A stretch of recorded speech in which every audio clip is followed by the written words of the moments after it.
renal crónico. ¿Ya? Entonces, si estoy hablando de diabetes, tengo que estar pensando en la glucosa.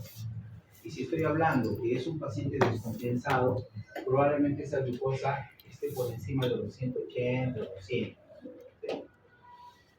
Y si estoy hablando de un problema renal, quiere decir que es un paciente con insuficiencia renal, que está orinando poco, que tiene problemas en los electrolitos, que tiene problemas con la creatinina, con la urea, que todo eso se va a reflejar acá en los gases arteriales.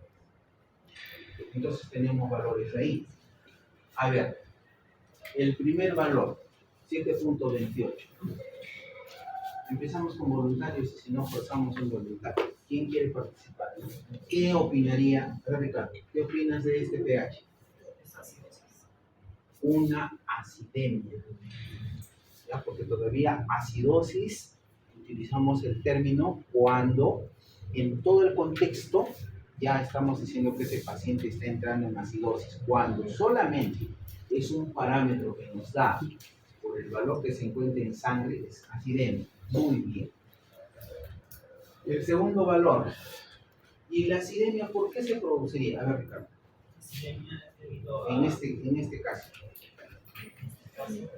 Es, bueno, por dos factores, ya, porque hay una cantidad elevada de CO2 y una cantidad muy baja de carbonato, lo que genera que haya radicales de hidrógeno y eso genera a su vez que el pH. Muy bien, perfecto. El pH, ¿se acuerdan? Que es el logaritmo negativo de la concentración de hidrogeniones. Y los hidrogeniones van a hacer que sea ácido o alcalino. Mientras más hidrogeniones tenga, ese pH va a ser más ácido. ¿Sí? Mientras menos hidrogeniones, va a ser alcalino. Y los hidrogeniones les he dicho que ustedes lo tomen de la mano con el CO2. Entonces, tengo más CO2, significa que va a ser ácido. ¿Sí? Entonces, el paciente con diabetes mellitus, cuando tiene un exceso de azúcar en la sangre, pero ese azúcar no ingresa dentro de la célula para efectos de que pueda utilizar la energía, ¿se acuerdan que yo les dije? A nivel de mitocondria entra glucosa más oxígeno. Eso entra al ciclo de Krebs, forma CO2 más agua y ATP. El objetivo de la célula es formar ATP, pero a costa de fabricar CO2. De ahí sale el CO2 que nosotros tenemos, de la célula, de la mitocondria. ¿Ya?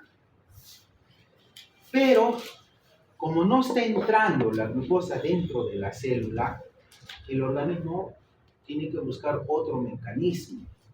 O sea, no va a trabajar con el ciclo de Krebs. Entonces va a sacar energía de músculo y de la grasa. ¿A costa de qué? Ya no forma CO2, forma cuerpos cetónicos. ¿Ya? Forma el beta-hidroxihidrato, el acetoacetato, el ácido acético, que son los tres principales cuerpos cetónicos. Estos cuerpos cetónicos son altamente tóxicos y también producen acidez. ¿Ya? Entonces, estos cuerpos cetónicos van a hacer también de que el pH baje. Por eso el paciente con diabetes va a tener una acidosis. En este caso solo es todavía acidemia. Entonces vamos bien. Hay un exceso de CO2, hay un exceso de cuerpos cetónicos.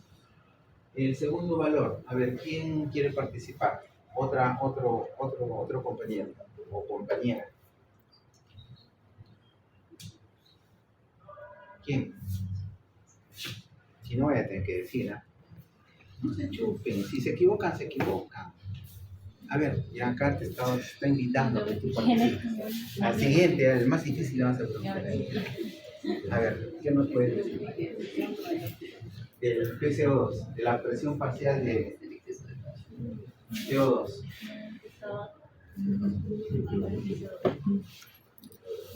Ahí están los valores al lado. El rango de referencia está al lado.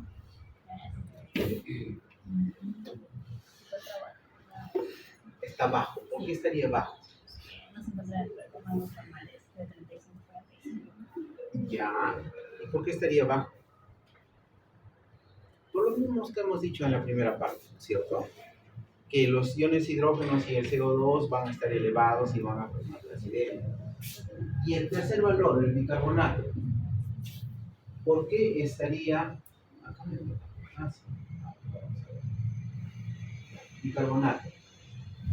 Está por debajo de los valores normales, ¿sí? Está en 14 y el rango de referencia es entre 22 y 26. Recuerden, bicarbonato, 24 más menos 2 sale 22 a 26.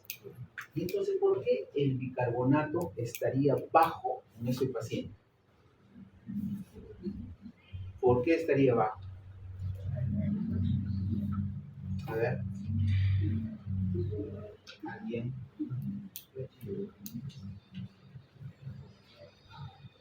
A ver, ¿qué nos dices?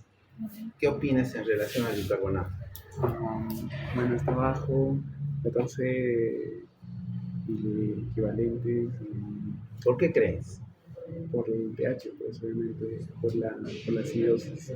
Pero, ¿qué relación tendría? ¿Cuál sería la explicación? Cuando baja siempre, no, ¿verdad? A ver, vaya pensando. ¿Por qué el bicarbonato estaría bajo?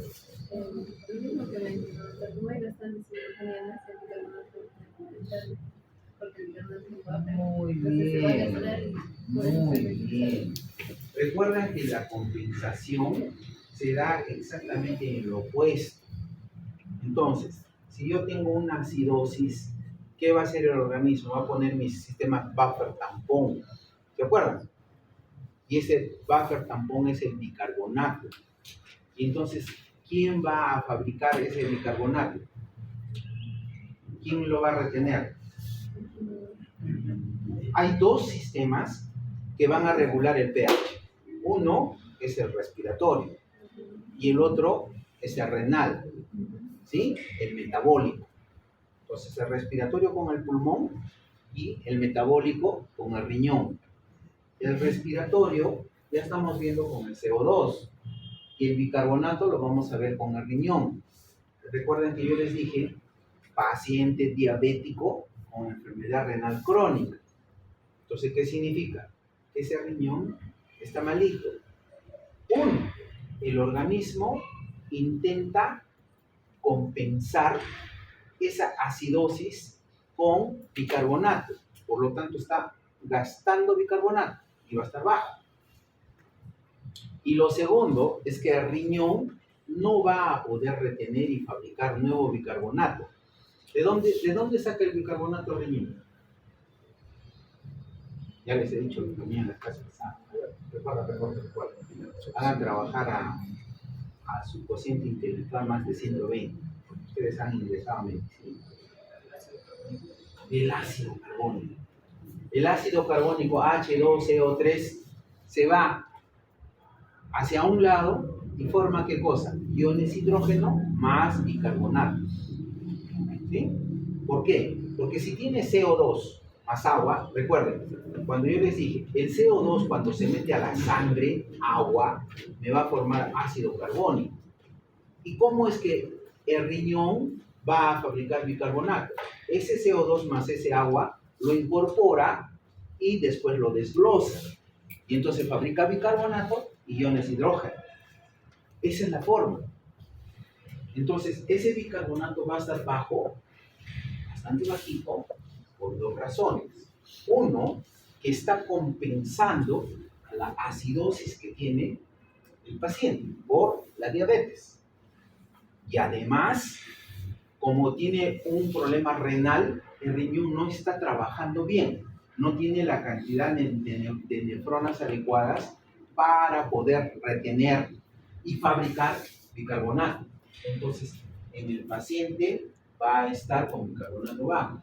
La PO2, bueno, está normal, ¿sí? ¿Y por qué estaría normal? ¿Por qué estaría normal en este paciente? Que debería estar bajo, ¿ah? ¿Por qué creen que estaría normal?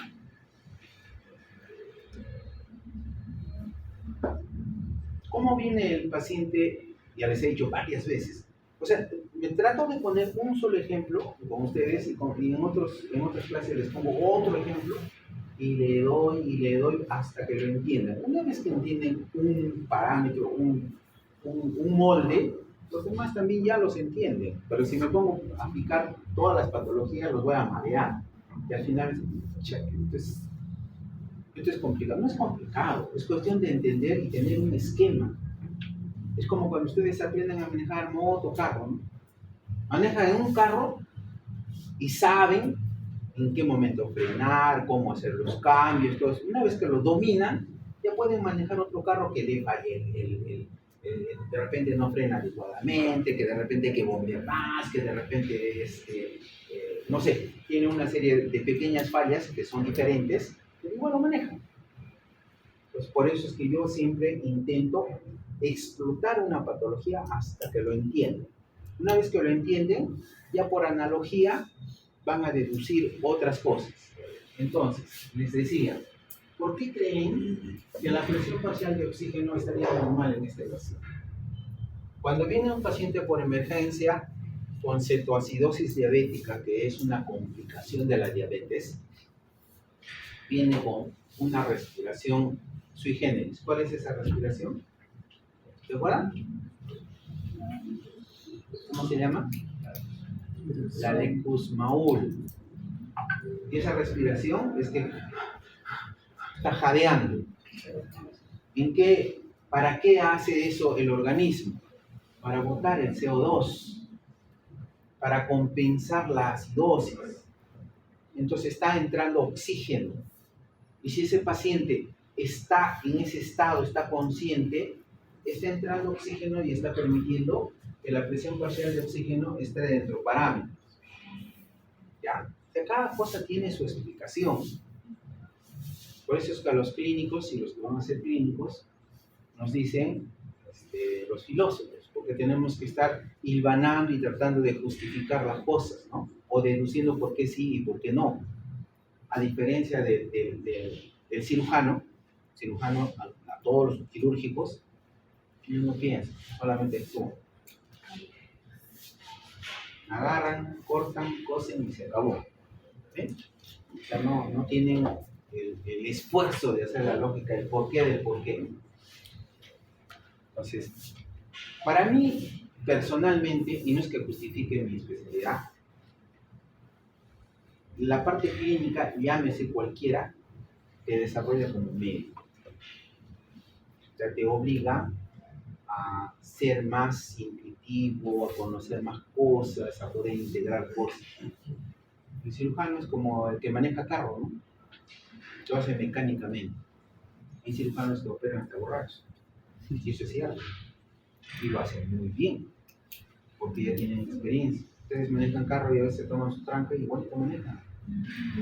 Cuando yo era joven como ustedes, le robaba el carro de mi papá, al día siguiente despertaba, ¡el carro! Y guardaba, no sé ni cómo lo guardé, pero estaba bien guardado. Es igual de decir, bueno, el exceso de bases. Bueno, en esta parte de acá, no lo hemos tocado, así es que lo voy a obviar. El anion gap. ¿Se acuerdan del anion gap? El anion gap nos indicaba que podía existir lactato o sustancias tóxicas, cuerpos cetónicos. Por lo tanto, ese anion gap debe estar entre 8 y 12, está en 18. Eso significa de que me está corroborando de que es una diabetes descompensada. Entonces, en ese contexto, ¿cuál es el trastorno metabólico de este gas arterial? A ver, ¿quién se lanza con un diagnóstico? A ver, Ricardo, acidosis metabólica, ¿por qué? porque podemos observar de que el bicarbonato está muy bajo y bueno, metabólico es igual, pues, pH igual, hacia abajo, bicarbonato hacia abajo ¿Y por qué no es respiratorio? en la situación respiratoria. Claro, si la presión parcial de CO2 está baja. Pero es un método compensatorio para tratar de botar el CO2 para que no forme más ¿cómo se llama? Ácido carbónico y proteja también más. Perfecto lo que dices. Pero te vuelvo a hacer la pregunta. ¿Por qué el pH no lo consideras como el PCO2 y dices es una acidosis respiratoria? Porque tendría que elevarse el CO2. Exacto. Ya, traduciendo lo que ha dicho Ricardo, que está muy bien lo que ha dicho. El CO2, cuando está alto, es una acidosis. ¿Correcto? ¿Hasta ahí estamos bien? Y cuando el CO2, la presión parcial de CO2 está baja, va a ser una alcalosis. ¿Sí? Entonces, en ese contexto, este valor de PCO2 significaría que es un paciente en alcalosis. Pero la diabetes no va con alcalosis, va con acidosis. ¿Se acuerdan de esto del Miro? Que decía metabólico igual, respiratorio opuesto. Entonces, aquí se está cumpliendo. Metabólico igual pH igual bicarbonato. Los dos hacia abajo. Y respiratorio opuesto.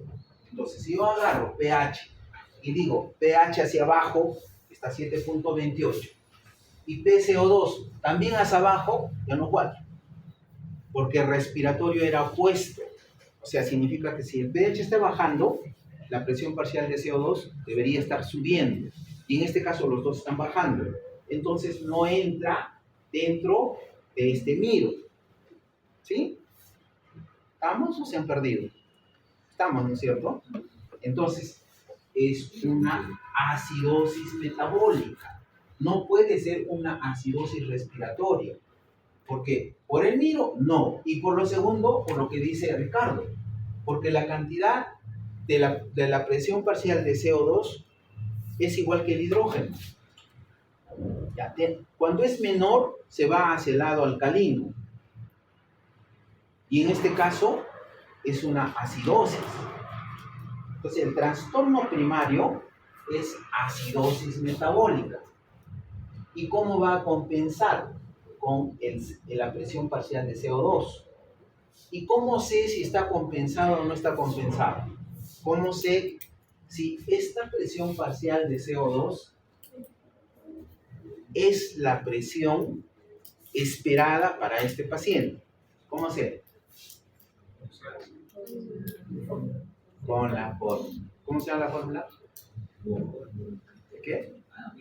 Winter. ¿Se acuerdan cómo era, no?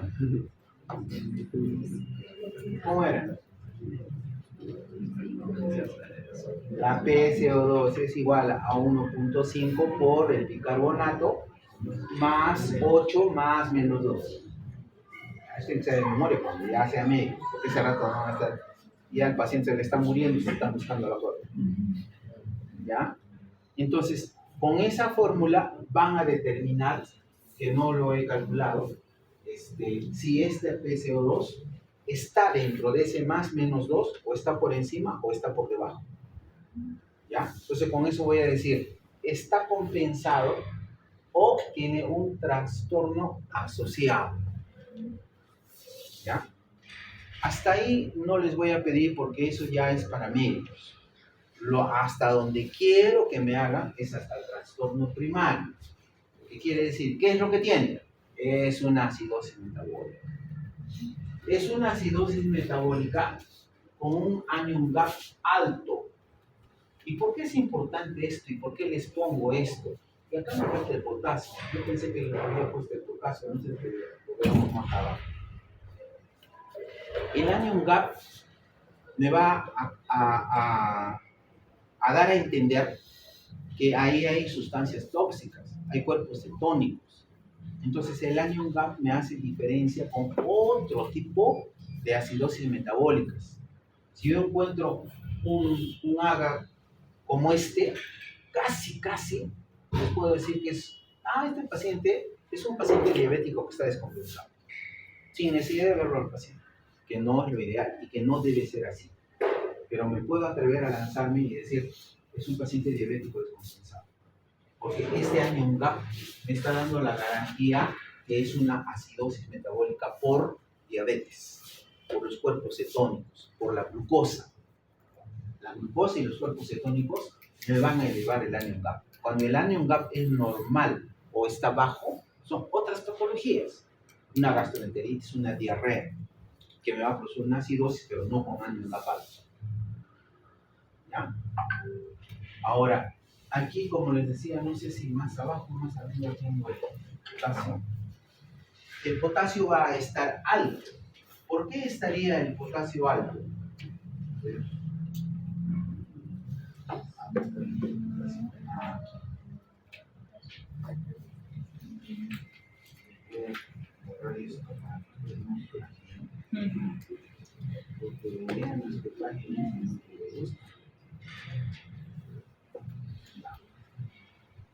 El potasio. El potasio, su valor, su parámetro normal es 3.5 a 4.5. En este caso está con 5.8. Quiere decir que está volando el potasio. ¿Por qué el potasio estaría alto? ¿Por qué el potasio estaría alto? A ver, ¿alguien?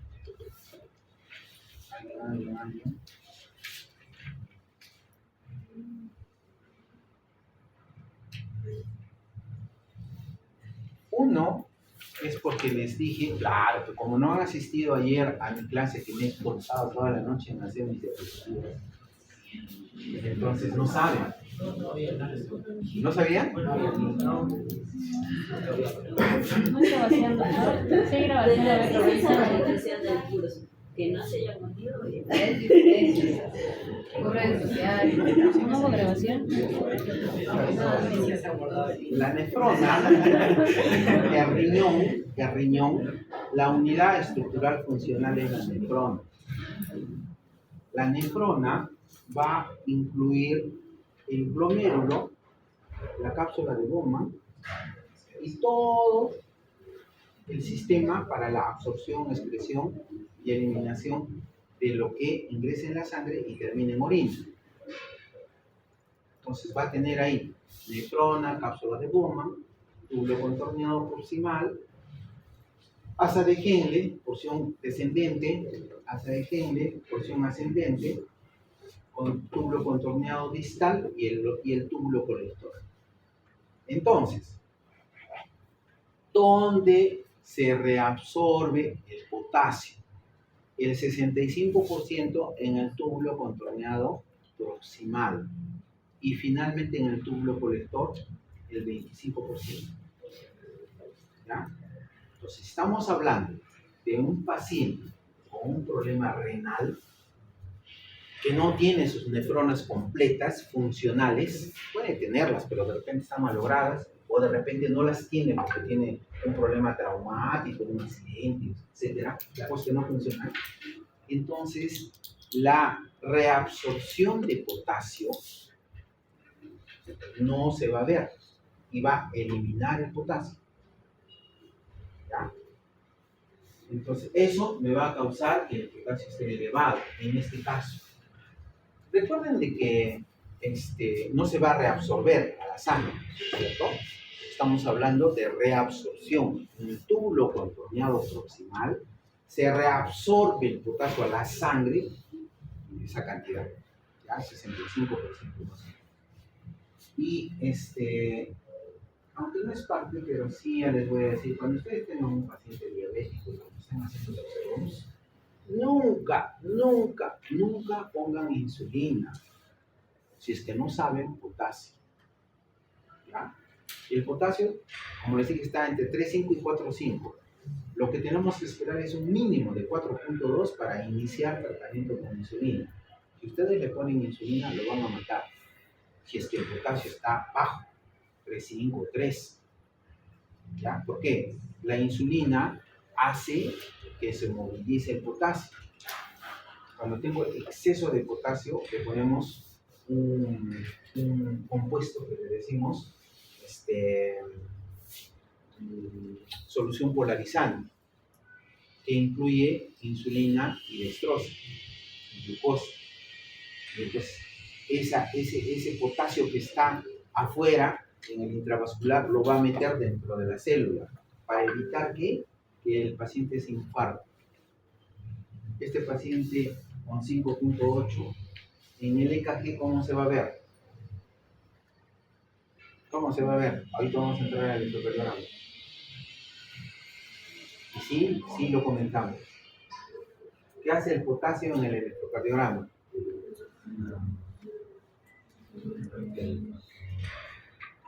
La repolarización, No. la despolarización. ¿Dónde se va a ver el potasio elevado? El segmento de RS. No. Entonces, en la onda T,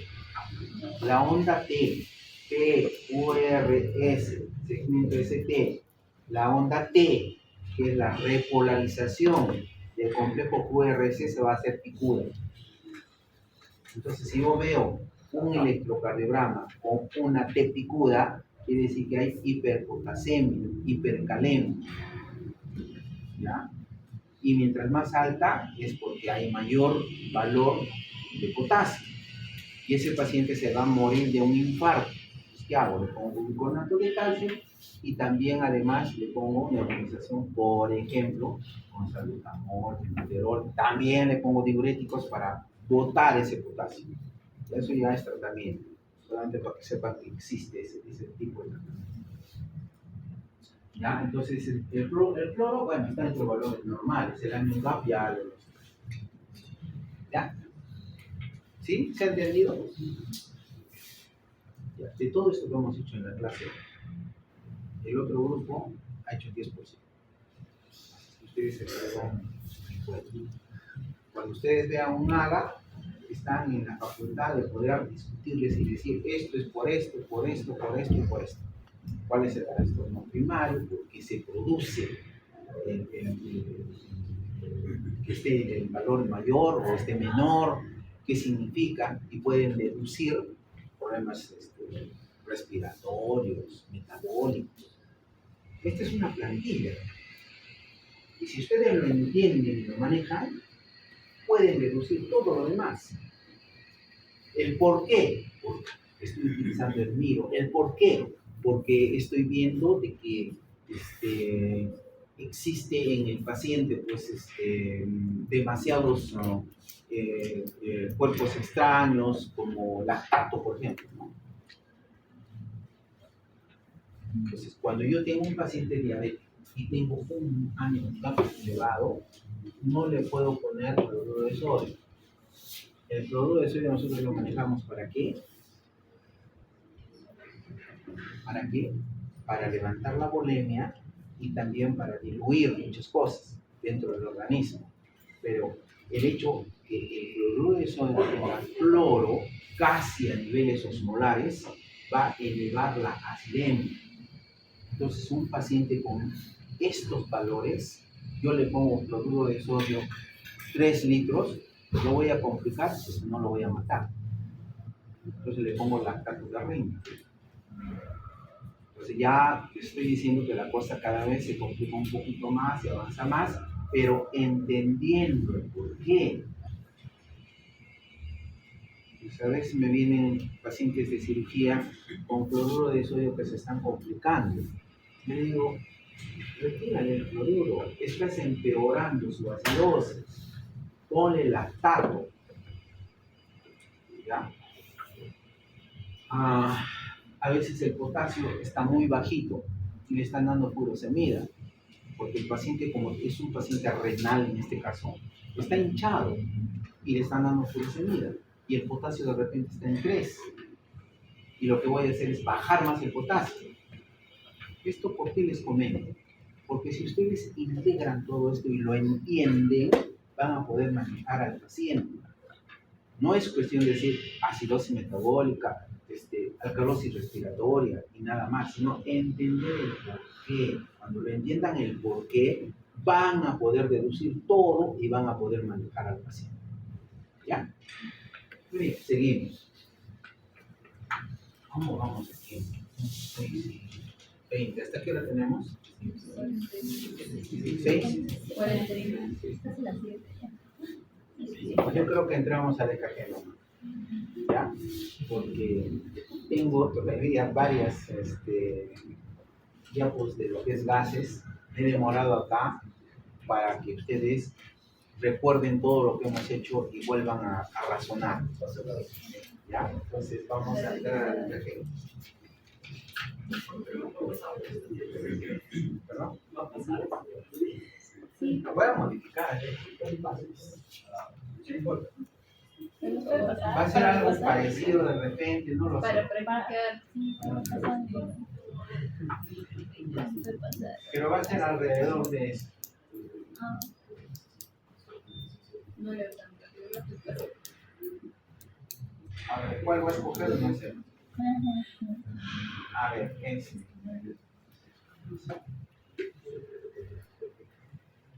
¿Se ve? No se ve.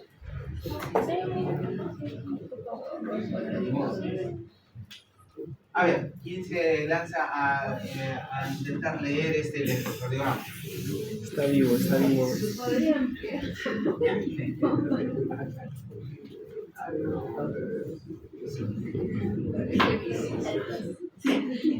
Pero me pixeleas.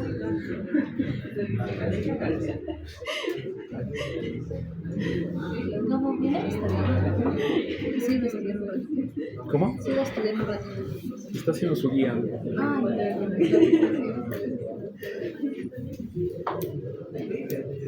¿Es la categoría 8? Más o menos, sí.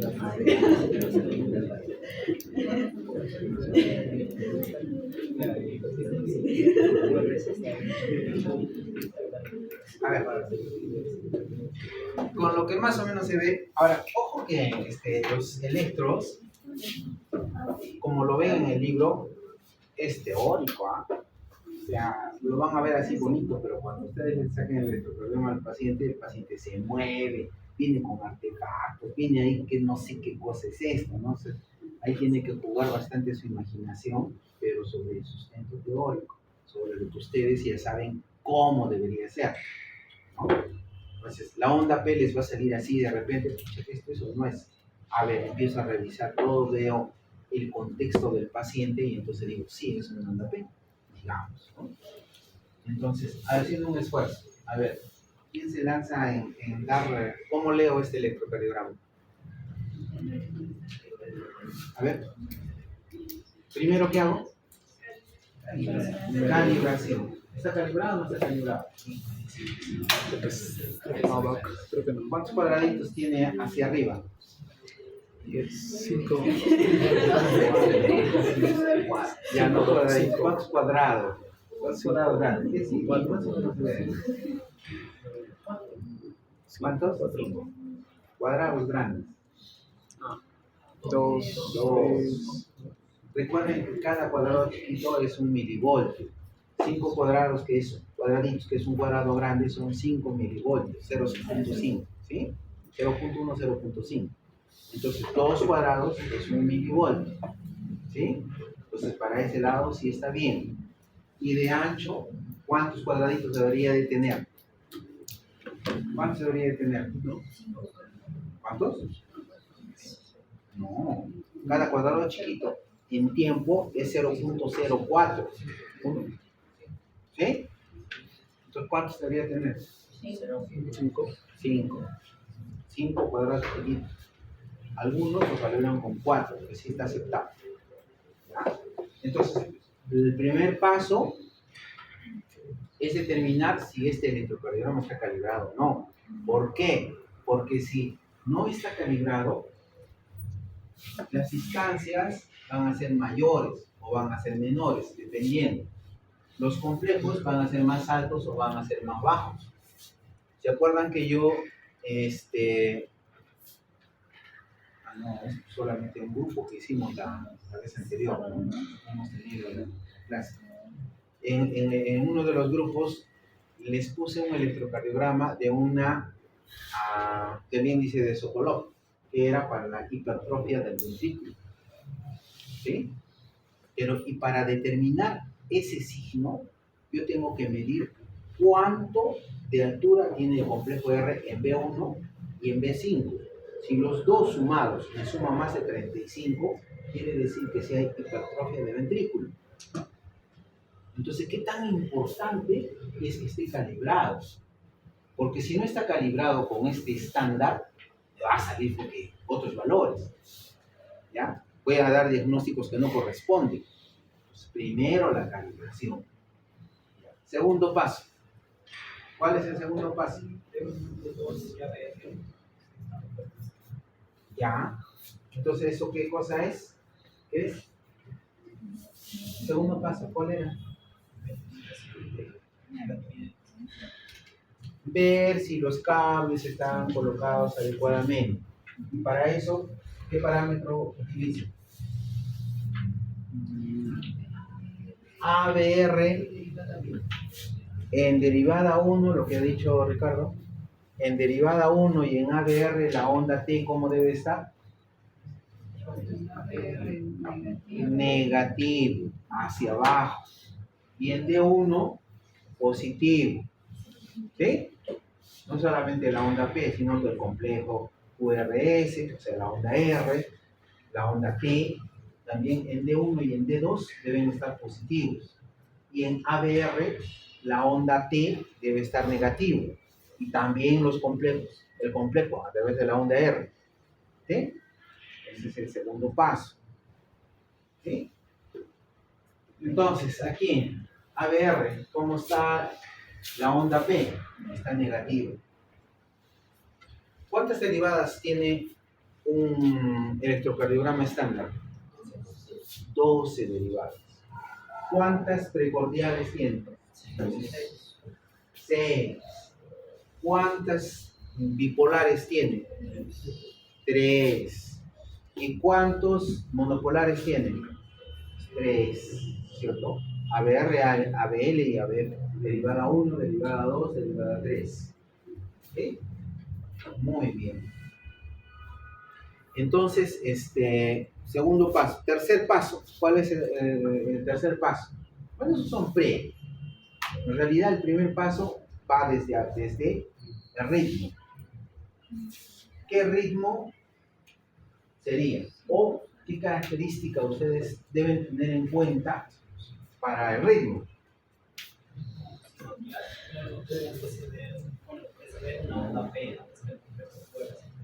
Muy bien. Entonces, ¿a qué llamo ritmo sinusal?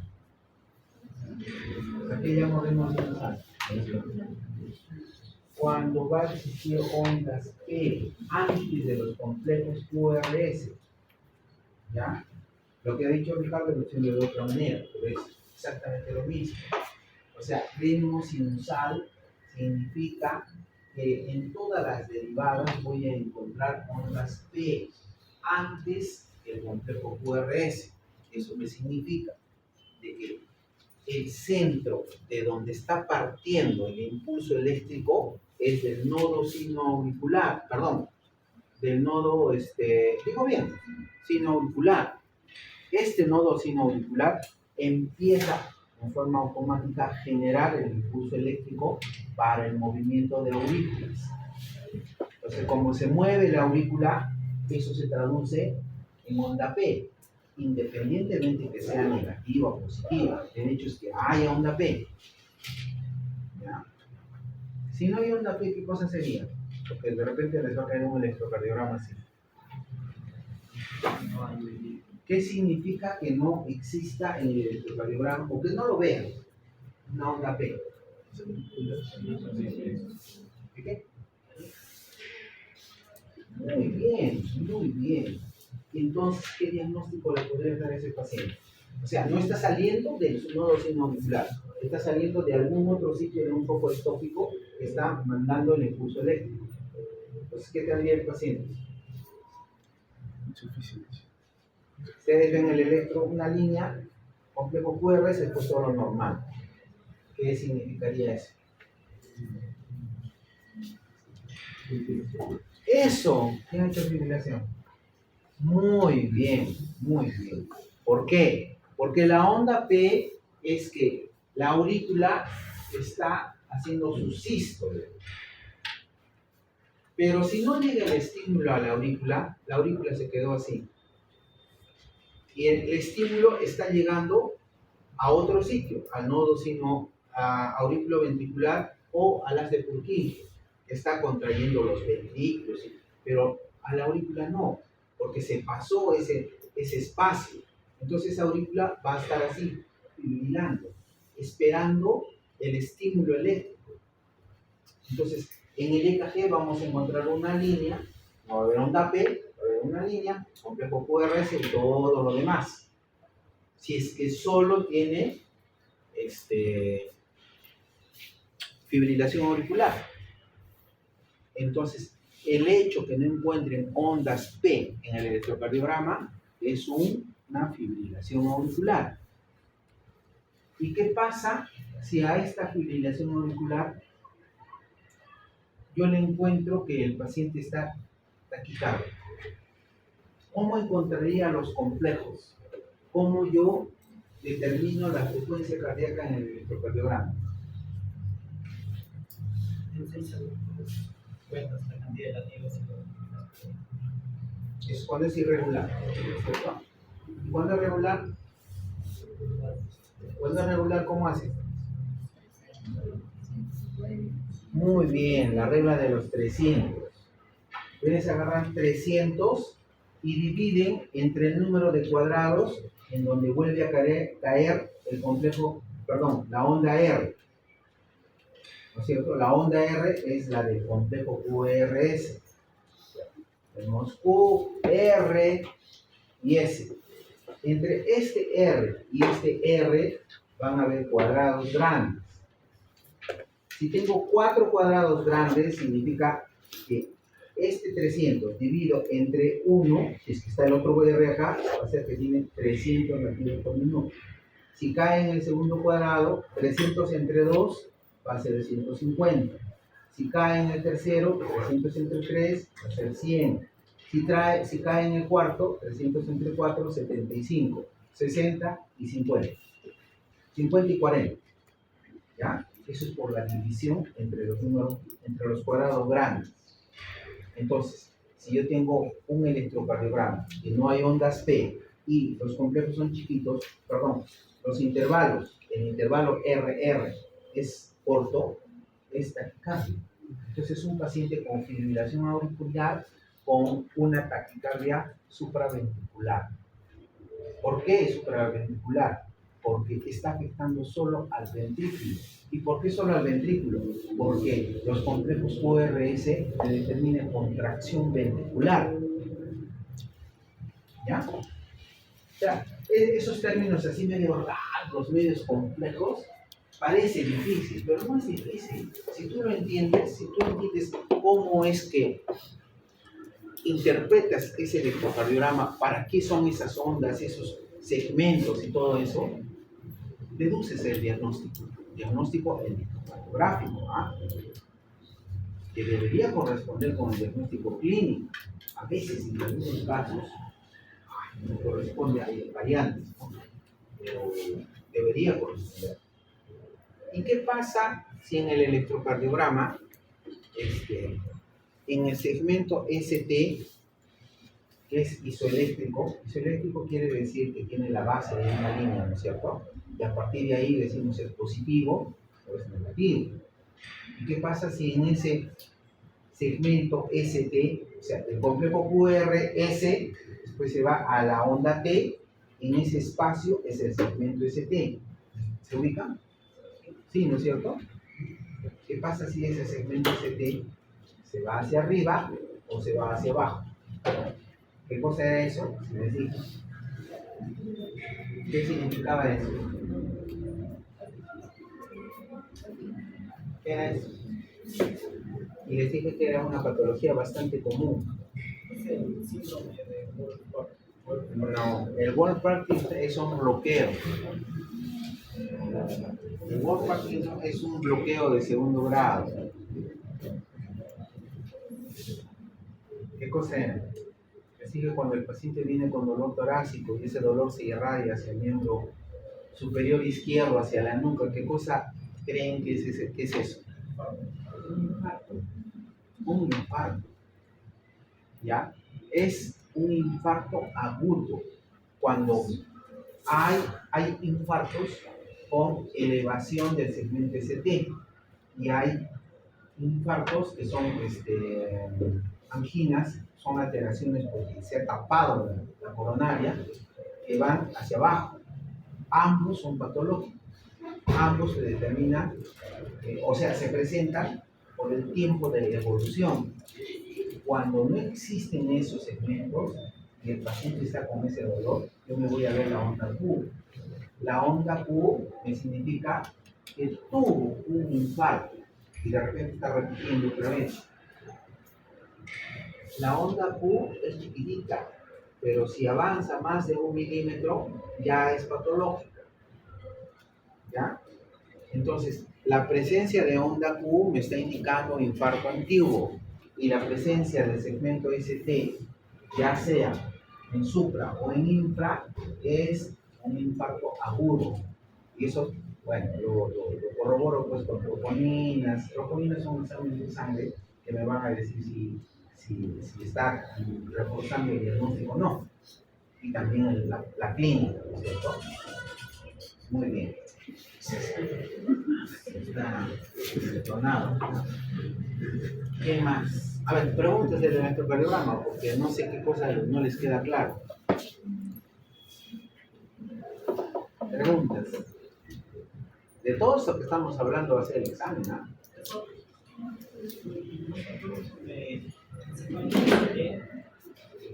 El segmento es la fase de polarización molecular, la fase de Z. De reposo. La repolarización en la onda T. Ahí había que eran dos fases, la fase de Z y la fase rápida. Y la meseta es como un intervalo, es como el pre, es como, a ver, en la onda, antes de la onda, o sea, hay un complejo QRS, T, U. La U a veces es signo también de repolarización completa, auricular, pero los segmentos nos dan más intervalos, ¿ya? Nos dan más intervalos. Ya más adelante de repente puede estar dentro de la onda T parte de la repolarización en el inicio, pero no es exactamente la repolarización. La repolarización se da en la onda T, ¿verdad? En la onda T. Del electrocardiograma, a ver, preguntas para lo del examen.